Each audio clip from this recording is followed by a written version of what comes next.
dunia dan Indonesia, dan yang panas-panas tentang militer. Seruput kopi dulu, Lur. Kalau kita perhatikan berbagai operasi militer Amerika dalam beberapa dekade terakhir, mulai dari Irak, Suriah, Libya, hingga berbagai operasi di Timur Tengah, ada satu pola yang selalu terlihat. Amerika hampir selalu membuka serangan dengan rudal jelajah Tomahawk sebelum mengirim pesawat tempur dalam jumlah besar. Pertanyaannya, kenapa negara dengan angkatan udara paling kuat di dunia justru sangat mengandalkan rudal jelajah? Jawabannya sederhana. Rudal jelajah memungkinkan Amerika menyerang target dari jarak sangat jauh tanpa mempertaruhkan pilot dan pesawat tempur yang harganya sangat mahal. Sebuah rudal Tomahawk dapat diluncurkan dari kapal perang atau kapal selam yang berada ratusan bahkan lebih dari 1.000 km dari sasaran. Rudal tersebut kemudian terbang rendah mengikuti kontur permukaan bumi sehingga lebih sulit dideteksi radar dibanding pesawat tempur yang terbang pada ketinggian tinggi.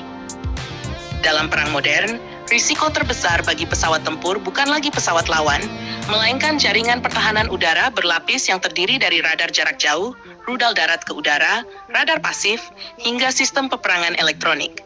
Karena itulah Amerika lebih memilih menghantam radar, pusat komando, dan sistem pertahanan udara terlebih dahulu menggunakan Tomahawk. Setelah pertahanan lawan mulai lumpuh, barulah pesawat tempur masuk lebih dekat. Menariknya, bahkan negara dengan teknologi militer paling maju sekalipun tetap memiliki keterbatasan dalam mendeteksi ancaman jarak jauh. Banyak orang menganggap pesawat AWACS dapat melihat segalanya. Faktanya tidak demikian. Pesawat AWACS memang memiliki radar sangat besar dan mampu mengawasi wilayah udara yang luas.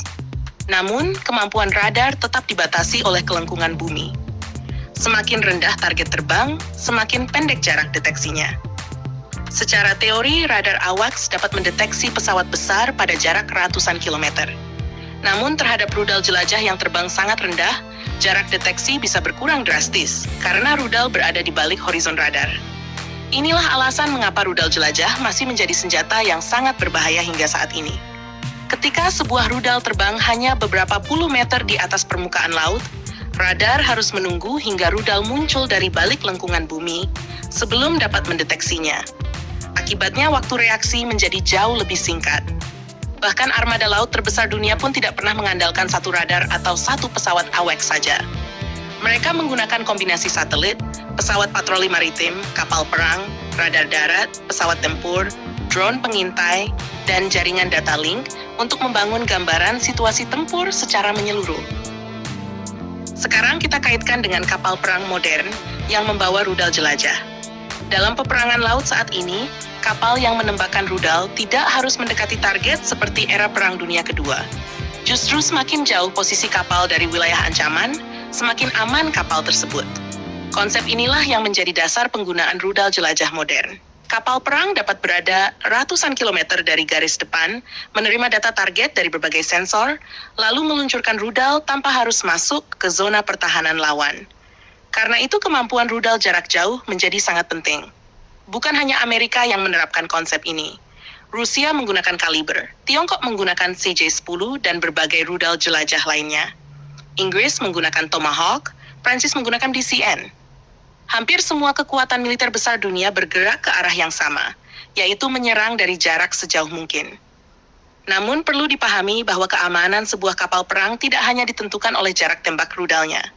Satelit pengintai, drone jarak jauh, pesawat patroli maritim, kapal selam, hingga radar over the horizon dapat membantu menemukan posisi armada laut yang berada sangat jauh dari garis depan.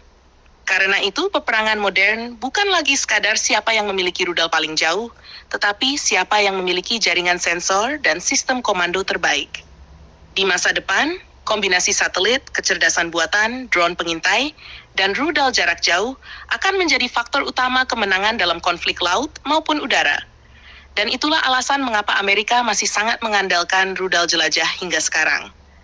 Rudal tersebut memungkinkan serangan presisi dari jarak aman, mengurangi risiko bagi pilot, dan membuka jalan bagi operasi udara yang lebih besar.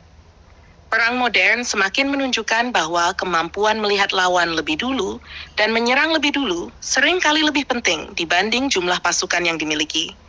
Jangan lupa subscribe, like, dan komen di bawah sambil ngopi.